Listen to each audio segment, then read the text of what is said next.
Alright, hi.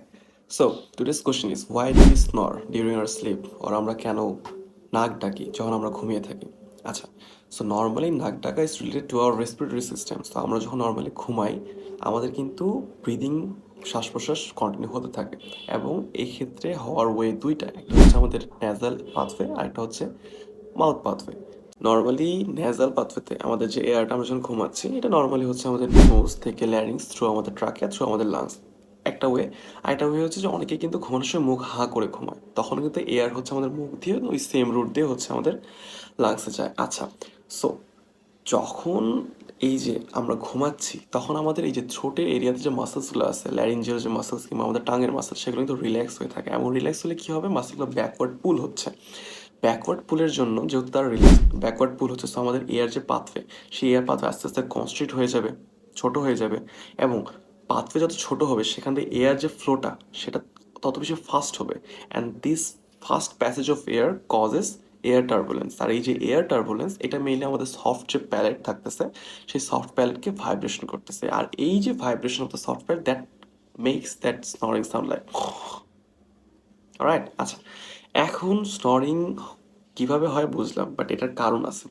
কারণ হচ্ছে mainly দুই ধরনের ফ্যাক্টর থাকে, একটা হচ্ছে স্ট্রাকচারাল ফ্যাক্টরস আর একটা হচ্ছে আমাদের টেম্পোরারি ফ্যাক্টরস। এখন স্ট্রাকচারাল ফ্যাক্টরসে কী হয় যে নর্মালি ফিমেল মানুষ যারা, তারা হচ্ছে গলার মধ্যে নেকলেস বা হার টাইপ এমন জাতীয় অর্নামেন্টস পরে থাকে। সো যদি এটার ওয়েট হেভি হয়ে থাকে কিংবা আমাদের shape of the jaw and the tongue, এটার জন্য হচ্ছে আমাদের স্টরিং সাউন্ডটা হতে পারে।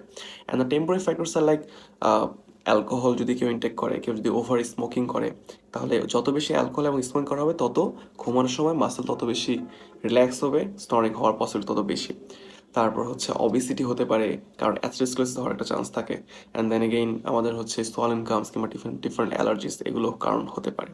আচ্ছা, যদি ওভার রিল্যাক্স হয়ে যায় মাসেলগুলো তখন কিন্তু আমাদের এই যে এয়ার পাথে কষ্ট হতে হতে একদম বন্ধ হয়ে যেতে পারে, এবং বন্ধ হয়ে গিয়ে গেলে তখন কিন্তু সেটা আমাদের ব্রিদিংটাকে স্টপ করে দিতে পারে, যেটা ইভেনচুয়ালি একটা serious condition which is called OSA or obstructive sleep apnea cause করতে পারে। রাইট, আচ্ছা, এখন এটা ট্রিটমেন্ট কি? নর্মাল আমরা যেটা সবাই মানে ইনকোয়ারি করি যে এটা ট্রিটমেন্ট কি, খুব ইজি। ট্রিটমেন্ট কিছুই না, আমরা যখন নর্মালি চিত হয়ে ঘুমাচ্ছি তখন হচ্ছে আমাদের মাসেল পুলিং হয়ে নিচের দিকে চলে যাচ্ছে। আমরা চিত হয়ে না করে যদি একটু কাত হয়ে শুই, একটু যদি সাইড করে শুই, তাহলে কিন্তু এই ব্যাকওয়ার্ড পুলিংটা সেখানে সেভাবে কাজ করতেছে না, এবং স্টরিং সাউন্ডটাকে খুব একটা মানে হতে একটু হলেও প্রিভেন্ট করবে। অ্যান্ড দেন এগেইন কেউ যদি স্মোকিং কিংবা অ্যালকোহলে ইনটেক করে থাকে তাহলে সেটা কমাতে হবে। অবেসিটি থাকলে যত দ্রুত সম্ভব অবেসিটি কমাতে হবে। অ্যান্ড এটা রাতারাতি যে চলে যাবে এমনটাও না। যে ঘুমাচ্ছে বা যার স্নোরিং হচ্ছে তার পাশে যে পার্টনার বা যে তার সাথে ঘুমায় তাকে হচ্ছে ব্যাপারটা একটু কনসিডার করতে হবে। অ্যান্ড এই তো, see you again on next video. Bye bye, আল্লাহ হাফিজ।